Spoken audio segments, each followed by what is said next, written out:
आती है। हैप्पी सासू माँ, अब तो पैजामे से कोई दिक्कत नहीं है ना? सास राधा को देखती है। हाँ, कोई दिक्कत तो नहीं, लेकिन बहू तो बहू की तरह ही अच्छी लगती है ना। अरे बिंदी लिपस्टिक लगाया कर। अगले दिन राधा पजामे के ऊपर ऊंची सी साड़ी पहनकर तैयार होकर आती है। सासू माँ, चाय ले लीजिए। अरे राधा, ये क्या झोकर बनी हुई है? अरे साड़ी के नीचे से पजामा दिख रहा है। अरे तो कोई बात नहीं है ना सासू माँ, आप ही को तो बहू ऐसी चाहिए थी ना, बहू जैसी। अब मैं क्या करती? तभी वहां श्याम आ जाता है। अरे राधा, माँ के कहने का मतलब है कि साड़ी मतलब सिर्फ साड़ी। आप भी ना पागल हो गए हैं क्या? सिर्फ साड़ी तो सत्यम शिवम सुंदरम की जिन्नत अमान ने पहनी थी। अरे लोग देखते तो थे जी भर भर के, लेकिन आंखें बंद करके। कैसी बातें कर रहे हैं आप? अरे मोहल्ले वाले क्या कहेंगे ना? अरे बस बस श्याम, तू चुप हो जा। ये औरतों के बीच में मत बोला कर। वैसे भी तेरी बीवी को पढ़ाई लिखाई की सिवा आता क्या है? कल को सिर्फ साड़ी पहनकर निकल आई ना बाबा ना, हंगामा हो जाएगा। अरे बहू, वो कहना ये चाह रहा था कि नीचे ये तू जो पजामा सजा लेती है ना, वो नहीं पहनना है ना? राधा सास की बात सुनकर परेशान सी हो जाती है। वो समझ नहीं पाती कि उसे क्या करना है। मैं कैसे इन लोगों को समझाऊं कि मैंने बचपन से ही सिर्फ पैजामे ही पहने। मेरी शादी के दिन भी लहंगे के नीचे पजामा ही तो था। अरे किसी को पजामे से क्या दिक्कत हो सकती है? क्या करूं मैं? राधा रोने लगती है, जिसे उसका पति देख लेता है। अरे अरे मेरी प्यारी राधा, रो क्यों रही हो? अच्छा चलो, शाम को तुम्हें घुमाने लेकर चलता हूँ। और इतना ही नहीं, मैं तुम्हें शॉपिंग भी करवाऊंगा। राधा ये सुनकर खुश हो जाती है। ओह, आइसक्रीम के साथ शॉपिंग! वाह, मैं भी लिस्ट बना लेती हूँ कि क्या क्या लेना है मुझे। बस फिर क्या था, राधा बैठ जाती है लिस्ट बनाने। माँ, देख तेरी सारी समस्या का मैंने समाधान कर दिया। अरे ऐसा क्या कर दिया?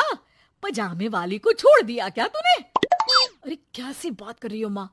पजामे वाली नहीं, राधा नाम है उसका। तभी डोरबेल बजती है और पड़ोस की चाची घर आती है। उनके हाथ में एक पजामा होता है। अरे मैंने सोचा कि ये कपड़ा सड़क पर गिरा था, किसी ने सुखाने डाला होगा। अब ना ये पेटीकोट जैसा था, ना ही पतलून जैसा। तभी मैं समझ गई ये राधा बहू का पजामा होगा। तो पहनती है ना ये।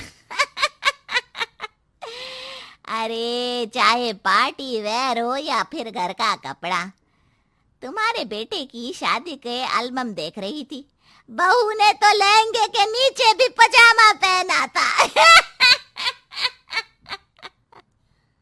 ठीक है चाची, दे दिया ना पजामा। अब पजामा पुराण मत सुनाओ, चली जाओ।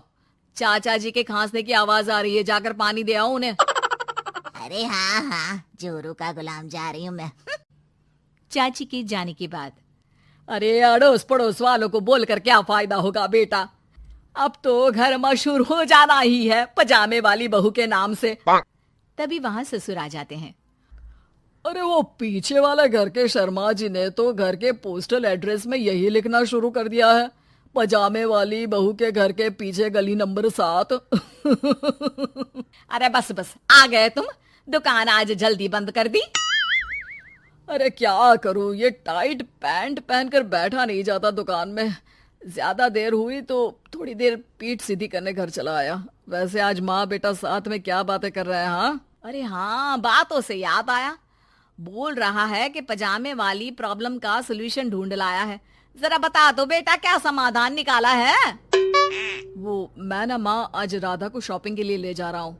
अरे बेटा क्या बात है, कितनी अच्छी बात है। हाँ माँ, इतना ही नहीं, वो तो पूरी लिस्ट तैयार कर रही है कि वो क्या क्या खरीदेगी। जब इतना खरीदेगी तो कुछ अलग तो पहनेगी ही ना। उधर राधा बाजार जाने के लिए पजामा टी शर्ट पहनकर तैयार हो जाती है। चलिए जी, मुझे काफी सामान लेना है। पति श्याम उसे बाजार ले जाता है, जहां राधा एक नहीं दो नहीं बल्कि 12 पजामे खरीदती है, वो भी अलग अलग रंगों के। और वो सारे पैजामे लेकर घर आ जाती है। अरे आ गई बहू रानी, क्या लेकर आई हो? पिताजी ये देखिए, आपके लिए ये पजामा लेकर आई हूँ, प्योर खादी का है। पैंट लुक में इसे आप दुकान में भी पहनकर जा सकते हैं। और खुद के लिए? ये 12 पजामे, हर रंग हर प्रिंट के। राधा अपने कमरे में चली जाती है, लेकिन सास सर पर हाथ रखकर बैठ जाती है। हाय रे फूटी किस्मत, भाग्य में साफ सुथरी सजी धजी बहू दिखना लिखाई नहीं है तो क्या किया जा सकता है। अरे बाजार गई भी तो क्या लेकर आई ये सड़े पैजामे? राधा इस बार फिर सास का रोना सुन लेती है। मैं क्या करूं भगवान, साड़ी में डर लगता है कि कहीं फंस कर गिर न जाऊं। माँ जी को पजामे से नफरत है, लेकिन एक अच्छी बहू होने के नाते मैं अपना पहनावा माँ जी के लिए जरूर बदलने की कोशिश करूंगी। हाँ भगवान जी। अगले दिन राधा बिना पजामे वाली साड़ी पहनकर सास के पास खड़ी हो जाती है। हाय रे, सूरज आज कहाँ से निकला है? अरे राधा बहू ने साड़ी पहनी है, वो भी पजामे के बिना। अरे वाह वाह बहू, तू तो राजकुमारी लग रही है। अरे लेकिन एक जगह खड़ी क्यों है? वो माँ जी इसलिए कि मैं गिर सकती हूँ। अरे हाँ जी, हमने तो 4 तल्ले के मकान को एक कर रखा था, ऊपर नीचे सारा घर संभाला था, वो भी साड़ी में। अरे कैसे गिरेगी तू, मैं भी तो देखती हूँ। जा छत से कपड़े लेकर आ। ना माँ जी, मुझसे नहीं होगा, मैं गिर जाऊंगी साड़ी में फंसकर। लेकिन सास नहीं मानती और राधा को साड़ी पहनकर छत पर जाना पड़ता है। लेकिन जैसे ही वो सारे सूखे कपड़े लेकर उतर रही होती है तो सीढ़ियों से गिर जाती है। फिर क्या? ओह, इनको काफी गहरी चोट आई है। लगता नहीं कि... नहीं डॉक्टर साहब, ऐसा मत बोलिए। अरे सारी गलती मेरी है डॉक्टर साहब, मेरी बहू को बचा लीजिए। अरे हाँ, वो बच जाएंगी, लेकिन चोट भरने में देर लगेगी। धीरे धीरे राधा ठीक हो जाती है और एक दिन जब पहली बार वो ठीक होकर कमरे से बाहर निकलती है तो देखती है कि सास ससुर पति सब पैजामे पहनकर खड़े होते हैं।